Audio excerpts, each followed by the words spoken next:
Matnul ghayati wat taqribi. Bismillahirrahmanirrahim.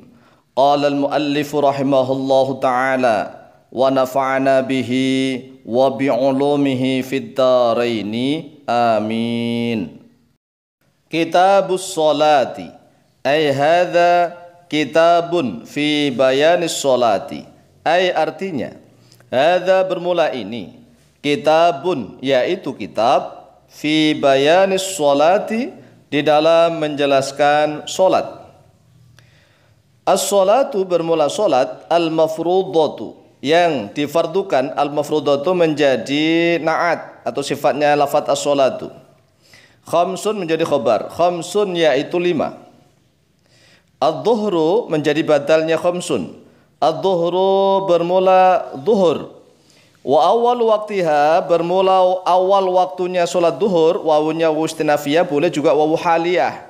Ya, dalam keadaan bermula waktunya solat duhur pakai ha menjadi muannas ini, yaitu maksudnya solatul duhri. Zawalu syamsi menjadi khobar, zawalu syamsi yaitu tergelincirnya matahari. Tergelincir artinya bergesernya matahari dari arah tengah menuju ke arah barat. Kalau orang Indonesia menuju ke arah barat, berarti mulai menuju ke arah barat. Wa akhiruhu, wawunya wawul atfi, ataf kepada wa awalu. Wa akhiruhu bermula dan bermula akhirnya, ini menggunakan hu mudzakkar. Wa akhiruhu dan bermula akhirnya waktu, hunya kembali kepada waktu. Wa akhiruhu dan bermula akhirnya waktu sholat duhur.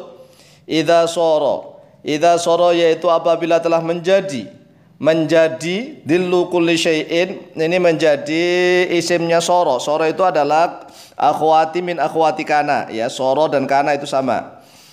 Dillu kulli syai'in oleh bayang-bayang setiap sesuatu. Ini ada 3 lafaz yang enggak boleh diputus. Dillu kulli syai'in ini mudhaf ilaih, mudhaf ilaih. Dillu kulli syai'in oleh bayang-bayang setiap sesuatu, mithlahu menjadi khobarnya soro. Harus baca nasab. Karena soro itu adalah akhwati kana tarfa'ul isma wa tansibul khabara. Mithlahu yaitu pada semisalnya syai'. Artinya idza sara dhillu kulli syai'in mithlahu. Ya, maksudnya kalau seandainya benda itu kita robohkan, bayang-bayangnya kan ke timur. Itu kalau sama dengan bendanya, maka itu masih waktu zuhur. Kalau sudah lebih, ya sudah masuk waktu asar. Ba'da dhilliz zawali, ini ada keterangan ba'da dhilliz zawali di dalam setelah bayang-bayangnya bergeser. Ya, bayang-bayang bergeser artinya kalau matahari ke barat, bayang-bayangnya berarti kan ke timur arahnya.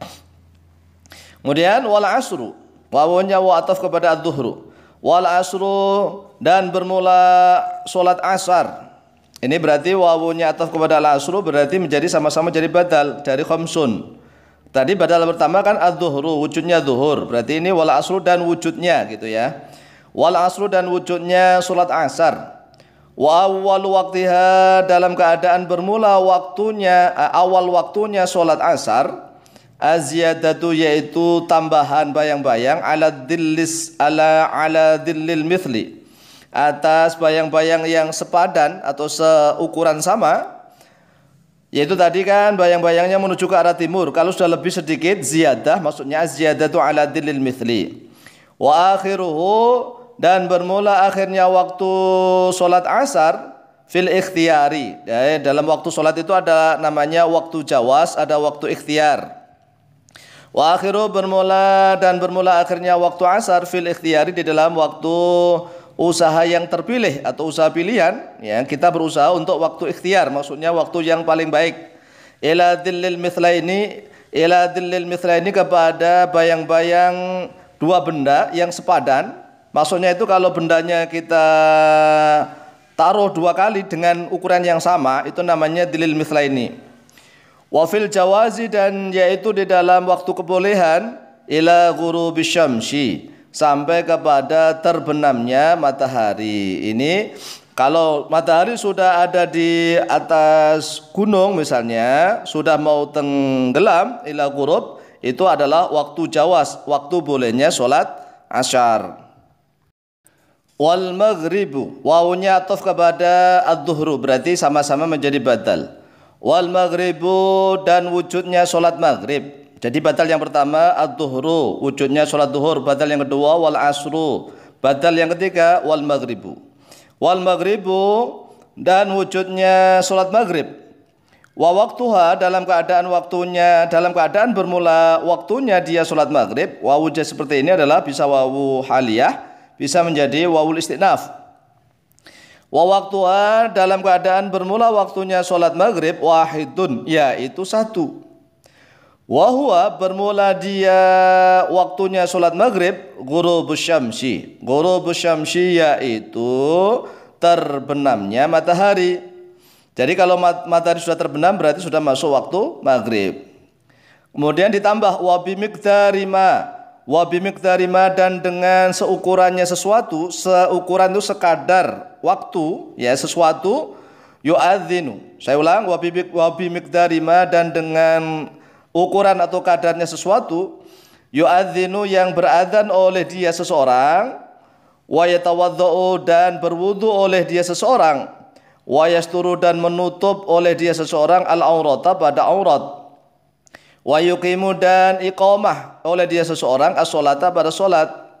Wa yusalli, dan solat oleh dia seseorang khamsa raka'atin, pada 5 beberapa rakaat. Jadi waktunya solat maghrib itu adalah mulai dari tenggelamnya atau terbenamnya matahari, kemudian ditambah dengan seukurannya sesuatu yang orang itu adzan. Kemudian setelah adzan wudu, setelah wudu dia menutup aurat, dia pakai baju dan seterusnya. Kemudian setelah itu dia iqamah solat. Kemudian setelah itu dia solat maghrib 3 rakaat, ya. Kemudian ditambah dzikir dan seterusnya, ditambah dengan ba'diyah 2 rakaat, berarti total 5 rakaat. Itu biasanya sudah masuk waktu isya kalau memang sholat maghribnya agak lama sedikit. Kalau sholat maghribnya cepat ya masih agak lama lagi. Lanjut, wal isya'u. Wal isya'u bermula wawunya wawu ataf kepada ad-dhuhru, ya. Wal isya'u, dan wujudnya sholat isya sama-sama jadi batal. Wal isya'u, dan wujudnya sholat isya wa awal waktiha, dalam keadaan bermula waktunya, awal waktunya sholat isya, idza ghaba, yaitu apabila telah hilang, gaib itu ghaba dari gaib, hilang, asyafaqu, oleh mega, al-ahmaru, yang merah. Jadi kalau mega merah, kanlah setelah maghrib itu kan ada mega merah, itu namanya asyafaq, al-ahmaru, yang merah. Sudah hilang, itu berarti sudah masuk waktu isya. Wa akhiruhu, dan bermula akhirnya waktu isya, fil ikhtiyari, di dalam waktu usaha yang terpilih, yang pilihan, ila thuluthil laili, yaitu sampai sepertiga malam. Jadi waktu isya yang paling ikhtiar, yang paling bagus, afdol adalah ila thuluthil lail, yaitu sampai sepertiga malam. Wa fil jawazi, dan yaitu tetap di dalam waktu kebolehan. Jadi bolehnya waktu sholat isya ila tulu'il fajri, yaitu sampai terbitnya fajar. Terbitnya fajar al-thani, yang kedua disebut fajar sodik. Kalau fajar yang pertama disebut fajar kadhib, yaitu fajarnya muncul, ya, muncul terang benderang tapi sebentar, itu namanya fajar kadhib. Kalau fajar yang kedua disebut fajar sodik, yaitu mulai terang, mulai masuk waktu subuh. Lanjut, wasubhu, wawunya wawu ataf kepada wadzuhru. Wasubhu, dan wujudnya salat subuh. Wa awwalu waktiha, dalam keadaan bermula awal waktunya salat subuh, tulu'ul fajri, yaitu terbitnya fajar ats-tsani, yang kedua. Jadi setelah terbitnya fajar yang kedua, yaitu fajar sodik, maka sudah masuk waktu subuh. Wa akhiru, dan bermula akhirnya waktu salat subuh, fil ikhtiyari, di dalam waktu yang ikhtiar, waktu usaha yang terpilih, yang paling bagus, ilal asfari, yaitu sampai kepada mega yang berwarna kuning, sudah mulai ke kuning-kuningan, ya, tapi belum terbit matahari, sudah mulai kuning, sudah mulai terang. Wa fil jawazi, dan yaitu di dalam waktu kebolehan sholat subuh, ila tulu'i syamsi, yaitu sampai terbitnya matahari. Jadi kalau matahari misalnya sudah nongol itu masih boleh, ya, ila tulu'i syamsi. Tapi kalau sudah naik sedikit ya sudah qadha berarti. Jadi kalau misalnya gini, ada orang yang sholat subuh 2 rakaat, yang 1 rakaatnya baca surat panjang sekali, misalnya 2 ayat, 200 ayat, kok 2 ayat, 200 ayat. Kemudian dia sholat, nah menginjak rakaat kedua dia membaca lagi, ya ternyata terbit matahari sampai dia membaca 100 ayat lagi, sampai waktu duha, tapi dia masih sholat subuh, itu boleh. Kenapa? Dia tadi sholat subuhnya kan sebelum terbit matahari. Cuma sholatnya panjang, rakaat kedua sudah terbit matahari. Ini yang dimaksud adalah kalau yang ini dalam ibarat ini, dia sholatnya awal sholatnya adalah sudah terbit matahari, itu disebut qadha. Lah qadha itu bagaimana sih? Qadha itu segala sesuatu atau ibadah yang dilakukan di luar waktunya yang semestinya yang sudah ditetapkan oleh syariat Islam, itu disebut qadha. Walaupun tidak niat qadha, tapi dia melakukan sholat subuh misalnya jam 6 atau jam 7 kalau WIB, itu sudah terhitung qadha. Demikian ya, wallahu taala a'lamu bishawab.